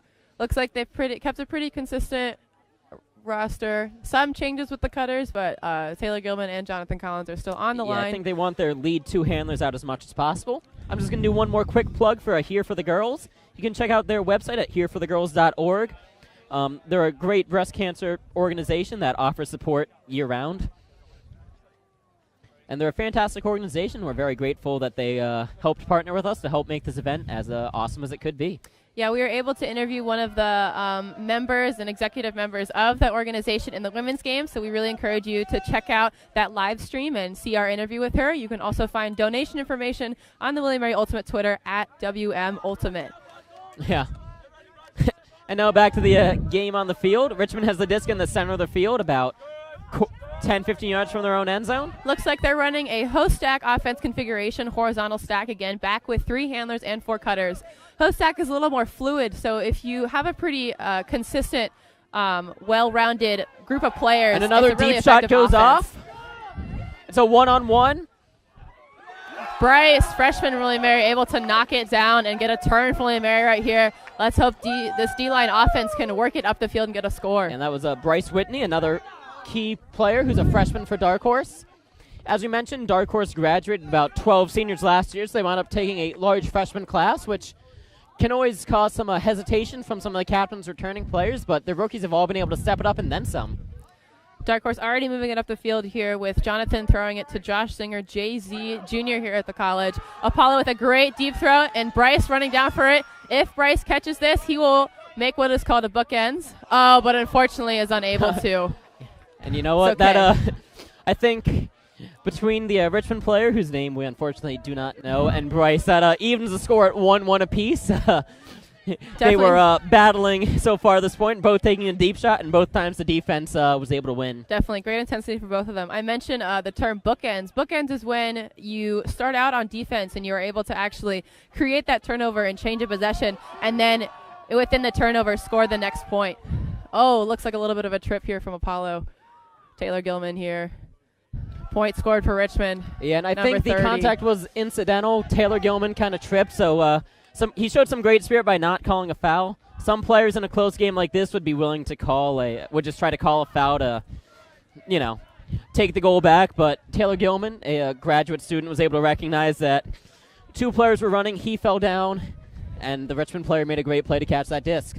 The game is tied up here, 13s, with about 34 minutes to go left in the game. It's been continuously going neck and neck, so we'll see what happens. Yeah, as we've said, if one team hits 15, the game ends, so I'm not sure we'll wind up going the full 30 minutes remaining. But I definitely still think that the intensity is going to pick up here, and the plays are only going to get more dramatic and more intense. Yeah. We're definitely probably going to see more layouts, more contested throws in the air. Yeah, and I'll be curious to see if Darkhorse, if they score here, if they'll consider crossing any players over, having some players like Gus or Gabe maybe play defense for a bit. Traditionally, teams play in a tournament setting where they play 3 or 4 games a day, both Saturday and Sunday, often 7-8 games in a weekend. So you have to be more conscious about players taking time off and getting the proper amount of rest. But here, this is only a one-off game with no follow-up tomorrow, so the players know they can give it 120%, and if they're a little sore tomorrow, so be it, So they can spend their Sunday sitting in their dorms watching March Madness, I guess. I don't know. Richmond off with the pull here, number 0. Great pull here, but William & Mary O-line is definitely going to step up to the plate and bring a lot of movement upfield. Oh, looks like an offsides call was made by the observers. This means that the team pulled the disc in front of their end zone line. All team members on the defensive line for Richmond must be behind that end zone line before the disc is pulled off. Yeah, and offsides is really only called on games with observers because they're actively watching for the offsides. I believe teams get a warning on their first offsides, and I think after that there are some yardage type of penalties assessed. Richmond again here with the pull. Observer does not call the offside, so we are in play. Seems to have affected the puller's mentality a little bit. Landing barely inbounds. Yeah, almost out of bounds. Quick turnover here. Miscommunication within Darkhorse. Richmond really going to be looking to take it right here with this quick turnover. Yeah, unfortunately, action. I think Darkhorse wishes they could retract that offsides call because they had the disc right in the center at the top of the field.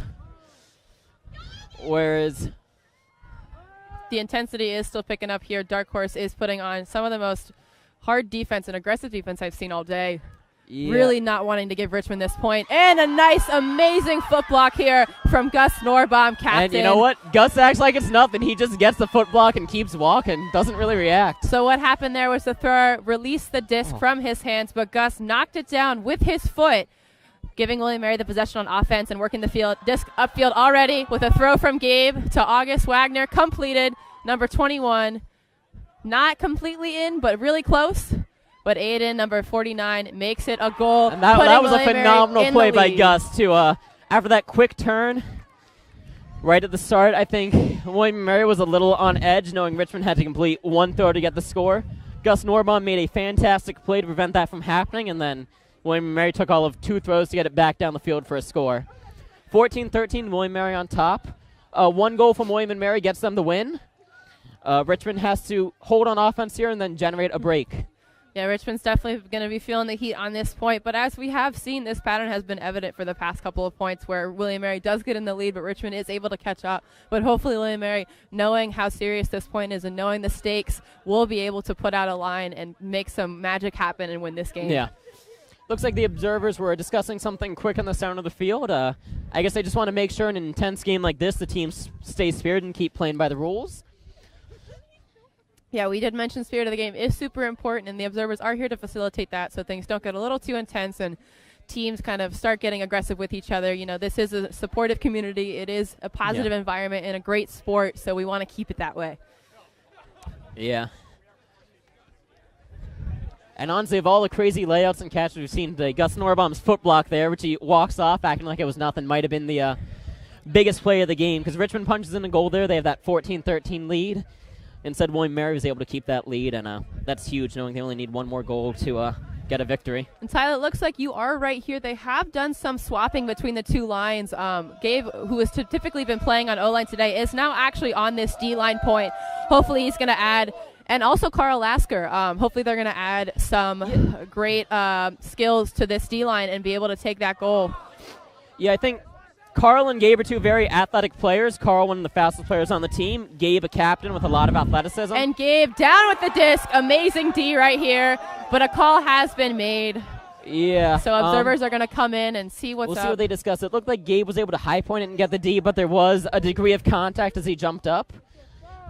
Looks like there's a little bit of shouldering going on, but it is a discussion that's happening. Observers are going to come in and be able to make a call right here. Yeah, I think in a game as close as this, it's probably easiest to talk to the observers. The observers are going to confer between themselves, discuss what they saw, and discuss if they think it was a foul or not. Motions are running high. Intensity's there. It's definitely good to have a third person, unbiased perspective who is able to give an opinion and kind of know what's going on.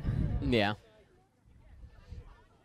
Yeah, and the observers are taking their time to discuss it to make sure they get the call right, which you have to respect. In a game as close as this, as late as this is a big call. Looks like they're about to deliver a call here. Unfortunately, we're not quite able to see what they're saying or read lips. I don't, unless you possess that skill. I certainly do not. not. No, unfortunately, but this is definitely a very serious point, and it looks like the foul was contested. They were unable to see what happened, so the throw does go back to the Richmond player who initially threw it off. So hopefully William Mary can get that quick defense here right again and be able to turn it over immediately. Yeah. Thanks to August for giving us that information about the observers for that last point. Yeah. Richmond stall count's getting up there. William Mary's doing a great job with their downfield defense and on the marks, not giving off easy throws. Yeah, there's a lot of pressure on these handlers here, which is exactly what they need to do because they've been the ones who have been working it upfield the most today. So the pressure needs to be put on them the most. Yeah, and you can sort of see Richmond's sort of dialed in their offense a bit. Previously, they've used a lot of deep shots. At this point, they've been taking it a lot shorter and safer. I think as much as the deep shots have worked, they do know it's a lower percentage throw than the short ones. And deep shot right here from number 13. And it looks like it was not completed. Yeah. Yeah, that is big there. It looked like he was kind of close to the sideline and not able to haul that pass in, unfortunately, for Richmond. But that's big for William and Mary. If they can work it the length of the field, they get the game. That was a great run from number 30 on Richmond, but Apollo sinks it down the field to Carl Lasker, who jumps up and comes down with the disc and gives it to Josh, who's unfortunately fumbles it a little bit. I think they might have went a little too quick there. Fantastic catch by Carl. That is a great sky. He just out-jumped his man, Xavier McCormack, who's been made a lot of great plays for Richmond. But yeah, I think they definitely got a little too excited, though, and popped it off a little too soon. And that was a tricky catch. Jay-Z was kind of backpedaling, so it's hard to catch a disc over your head while backpedaling. You kind of have a lot of different momentums going a lot of different ways. The benefit here, though, is that they are really close to their end zone. So if they are able to make a play happen here, they are so close. And if a turnover happens, then they're right there, and they could make a goal pretty quickly. Yeah, they call timeout, which sort of makes sense in a long point like this and an impactful point like this. I think you can see both teams have some nerves and tensions. Both sides had a disc that could have been caught for a score but wasn't able to be hauled in. You wonder if this game was still, 5-5 and players weren't quite as locked in, if maybe those would have been caught. 'Cause sometimes players sort of overfocus or get a little nervous or get a little too in their own heads knowing how impactful a point is. Both players looks like getting water run to them because they've been working hard out here, and it's really great to kind of reset for a little bit and rehydrate some and hopefully get back up to speed in order to finish out this point. Yeah, Richmond will start with the disc about 70 yards from their own end zone. They're looking for a goal to tie the game and send it to Universe. Universe point being a next goal wins the game. Timeout ending right here. Richmond will start with the possession of the disc on the end zone line. William Mary looking to get a quick turn and score right here. Yeah.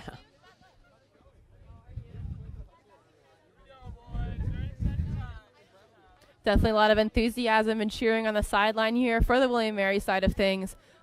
They are so close to winning this game, and so having this sideline enthusiasm and intensity is going to be super encouraging for them on the field. Yeah, we'll see what Richmond chooses to do here. They have, the deep shot, but sometimes it can be hard to get a good look off because William Mary knows that's what they have to stop. Jonathan Collins, senior here on the mark, doing a great job of putting the pressure on number 30. Doing a good job of keeping the disc downfield so far. There's been a couple of resets, but nothing too dramatic that's happened. Number 13 with the disc again. Yeah, they have the disc about in the center, maybe 50 yards from the end zone, looking for a score. Number 30 looking deep right here. 13 throws it off to number 4, Taylor Gilman on the mark. Richmond has 3 or 4 players cut deep. One of them goes under to get the dish. They've passed the midfield line. Richmond doing a great job of moving it up the field and getting some swings off and just general movement for players. Deep shot here for number 30. Trying to get it to number 13. He comes down with the disc. That's a goal. We have a Universe point, 14 all. Next goal wins the game.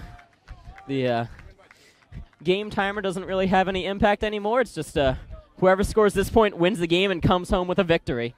Yeah, so again, 30 senior Graydon Cowan, who got the disc off to number 13, Xavier McCormack. Once again, they've been pretty consistent out here today, making a lot of these big plays and making the scores. Yeah, we'll see what the lines look like for William Mary. They do have the advantage of starting on offense, so they know it's kind of in their hands. If they don't turn the disc over, they win the game.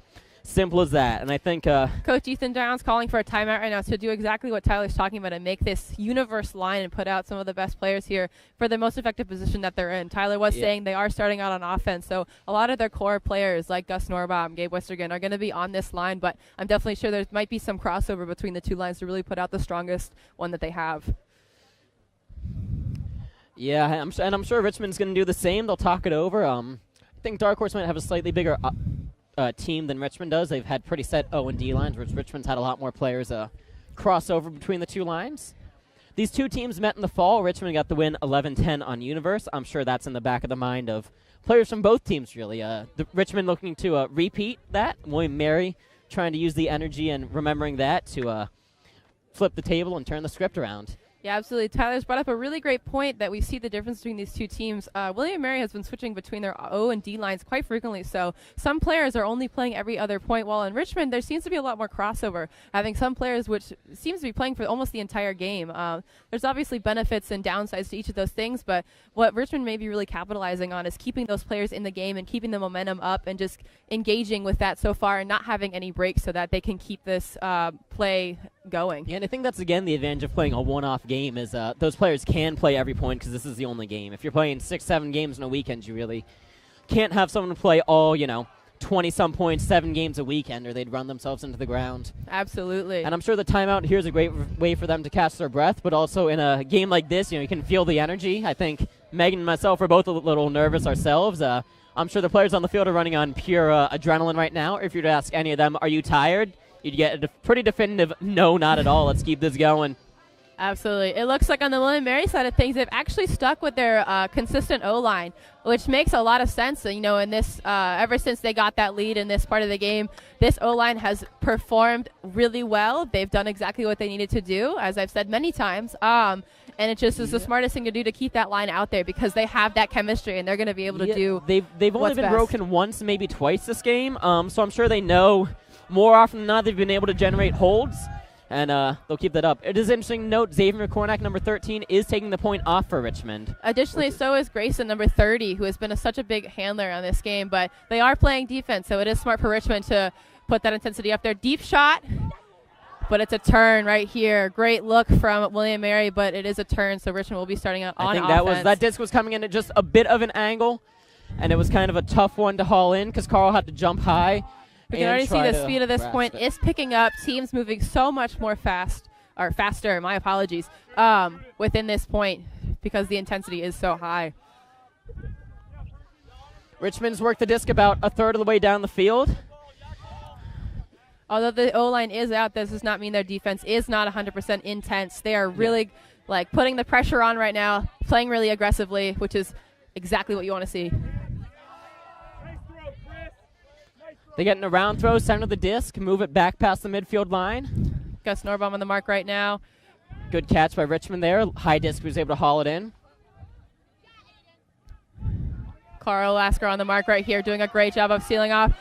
Oh, almost a D there from Aiden. Oh, looks like a call was made. Throw and looks like a foul was called with Carl Lasker.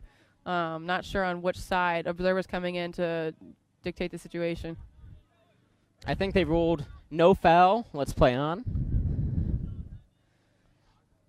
So Richmond I think it might have actually been the Richmond thrower there who called the foul on Carl, saying there was contact on the throw. Oh, timeout looks Richmond like has been called uses again. their timeout. Yeah, I think all three. There have been 3 timeouts in the past 2 points this half, which makes sense due to the intensity. Richmond has the disc about 10, 12 yards from their own end zone, or from the end zone, dead center of the field, so they have a lot of options here, knowing that a score gets them a huge win.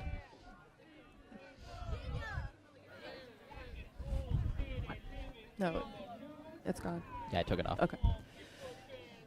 Both teams huddling up here, strategizing what the best thing to do. Richmond does have the advantage of here because they are on offense and have more advantage to score a point. But William & Mary is going to be fighting for that disc 100% and going to put the pressure on defense and hopefully get a turn here.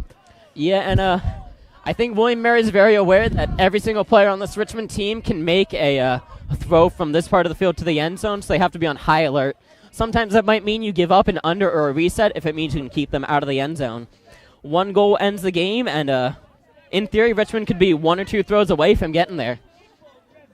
On the other hand, Darkhorse, if they're able to generate a turn, has been able to get some deep shots to work. So really, I wouldn't be shocked if Darkhorse gets a quick turn if they look for an almost immediate deep shot and try to take the momentum from defense and carry it over. Looks like Richmond offense has set up, so William & Mary is able to take their positions right now, and the point will commence shortly. Yeah, Richmond lines up with the bulk of their players in the end zone. We'll see if they run some sort of set play. out of the timeout, Gus Norbaum does go on the mark. I think we can all remember that foot block he had a few points back. He is very good on the mark. And a shot up to Richmond right here. And they catch That's it a to goal. complete the game. Richmond takes it 15-4, or 14, my apologies. Definitely a close game for sure, an exciting game. Yeah. A lot of good ultimate was played today, and unfortunately William Mary does not take it, but they were close. Yeah, and that was a bit of a tricky end zone play from Richmond. They sort of set up with all the cutters in the end zone, which I think made William Mary expect an isolation cut to come from someone in the end zone. Instead, they had the off-handler make a strike cut, which they weren't 100% expecting, and then that was a very good throw into space. It allowed them to run under it and get the score. I think this game is a really great example of, as Tyler and I were talking about earlier, although Richmond is a D3 team, that does not mean that their skill level should be taken lightly. They are a force to be reckoned with, as you saw here today, bringing a really intense game. Oh, it looks like that the game is actually not over, and we have completely been misinformed. The win is by 2 points. We apologize. Definitely some miscommunication here, so another line will be put out. So William Mary could still take it, but Richmond is up right now. I will say the tournament director, David Jensen, could have shared that information with us before we started the broadcast. I'm standing here right next to him. If you have any complaints, please direct them to David Jensen. He is the one who misinformed before. But good news for us and for all you watching, supporting William Mary, is that they still have a chance to continue with this game. Yeah, I think you can tell based off sideline reactions. I don't think every player knew it was a win by 2 thing. Looks like we got a shout out from a Richmond player on the field mic for this broadcast, but William Mary is still coming out to play today. On that note, I will put the game clock back on because I believe it still has an impact. Just to clarify, the rules are win by 2 or capped at 17, so the final score could be 17-16. Yeah, we apologize again for that miscommunication. We were misinformed, but now we're back in action. Does not take away from the spectacular plays that have been made this game at all.